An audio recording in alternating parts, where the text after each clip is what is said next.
국회로 가보겠습니다. 국민의힘 이태원 참사 사고조사 특위가 오늘 경찰청과 행안부로부터 현안 보고를 받았습니다. 특위는 참사 당시 시간대별 대응과 보고 과정 등을 집중 점검했는데요. 국회 취재기자 연결합니다. 임혜준 기자.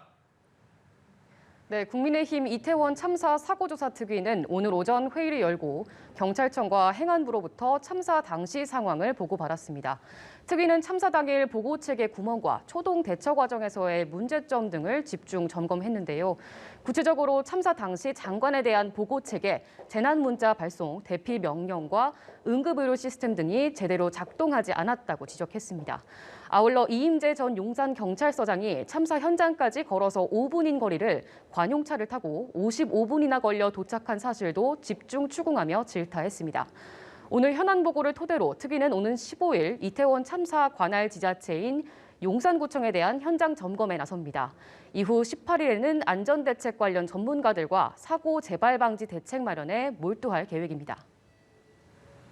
네, 민주당은 국정조사와 특검 추진을 위한 범국민 서명운동에 나섰다고요.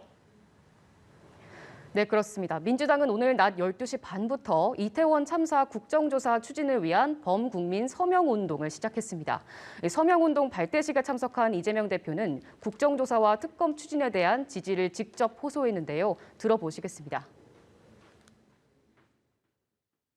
우리 민주당과 우리 당원들께서도 함께해 주시겠지만 우리 국민들께서 다시는 이런 일이 발생하지 않도록 철저한 진상규명이 가능할 수 있게 국정조사와 특검을 할 수 있도록 도와주십시오.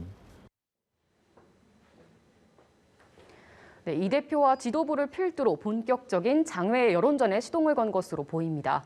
이 대표는 오전 최고위 회의에서 한덕수 국무총리 사퇴 등 주요 책임자의 파면을 거듭 촉구하기도 했습니다. 국민의힘은 다만 현재 국정조사보다는 경찰 특수본의 자체 수사가 선행돼야 한다는 입장을 유지했습니다. 야당의 참사 희생자 명단 공개 움직임을 비판하며 역공했는데요. 주호영 원내대표는 국가적 참사와 비극을 당리당략에 이용하려는 나쁜 습성을 버리고 공당의 금도를 지키라고 목소리를 높였습니다. 민주당의 범국민 서명운동과 관련해선 의도가 있다고 봤습니다. 들어보시겠습니다.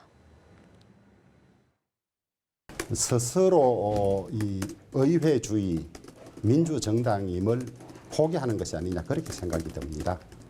자신에게 있는 사법 리스크, 접혀 들어오는 수사를 피하고 국민의 주의를 돌리기 위한 것이 아니냐 그렇게 보는 것 같습니다.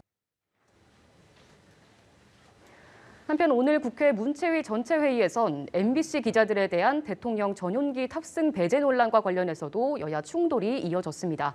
민주당은 이 자리에서 대통령실의 조치는 언론 탄압이라며 47억 원 상당의 순방 프레스센터 설치 운영 예산을 전액 삭감해야 한다고 주장했고, 국민의힘은 다른 언론사도 활용하는 프레스센터 예산을 삭감하자는 것은 자가당착이자 그야말로 탄압이라고 맞받았습니다. 지금까지 국회에서 전해드렸습니다.